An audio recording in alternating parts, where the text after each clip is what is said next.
How many more times must you take from the lake, my child, my child, my child?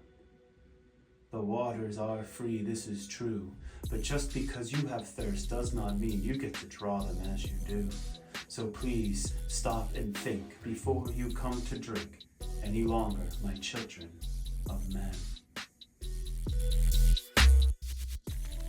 Children of men, my sons, where is the break? Where did it start? Were the seeds of love I gave ever sown? For all I see are children pretending to be grown, no longer protected by the net of play. You have lost your way, ignorantly believing the lies that you say, avoiding the light of the sun each and every day as you hide in the shadow cast by a hollow form of whatever it is you think a man should be. Drifting in your father's wandering wake, you are lost at sea, aboard a vessel incomplete, inherited by him, distressed by a hole that's piercing your ship and bleeding your soul. My child, you think you are strong, but oh, how you are so weak, asleep at the hull. You have no idea how easily you may drown from this leak, and yet you still awake.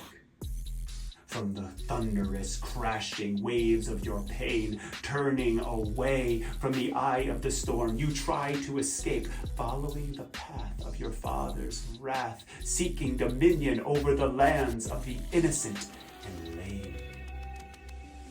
Somehow you always find them, and once there, you pick up his axe, aggress, and do the same. And mothers who just gave and gave and gave into the insolence, isolation, the violence and the rage, completely succumbing to the siege of the depraved, never once receding, never once retreating from the attack on purity that was impeding, never once having been shown the strength to say, no. No, I must not acquiesce to your tantrums. No, I must teach my son what it means to be brave.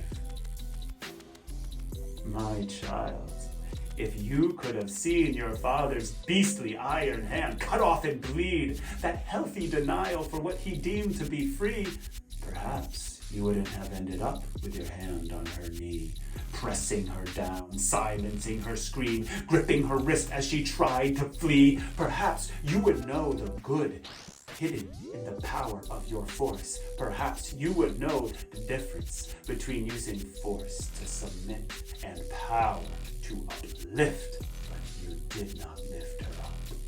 You only pressed her down, deafening her sound. No.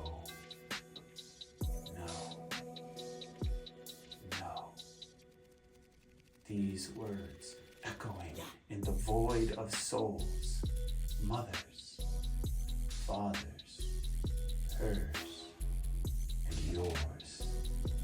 And in these dark caverns, I wonder how long the nose must ricochet, how long must they drum and rattle before they break free to find the light of day, to find the light of divine Father's Son, for he is the only one with the power to bless and transform all no's into an all affirming yes. Yes. I accept my pain. Yes, I accept the consequence for all I have defamed. Yes, I pick up my blade. Yes, I lay down my blade. Yes, I submit my anger to your light so that it may burn and fade. My children of men in pain, how long will it take you to break? My silent mothers of this earth, how long will it take you to wake? And when you do, will you have the courage to speak the truth? My fathers lost at sea, can you sail into the eye of the storm in search of the land known as humility? And once there, will you listen? The waters are free, this is true. But just because you have thirst does not mean you get to draw them as you do, my child.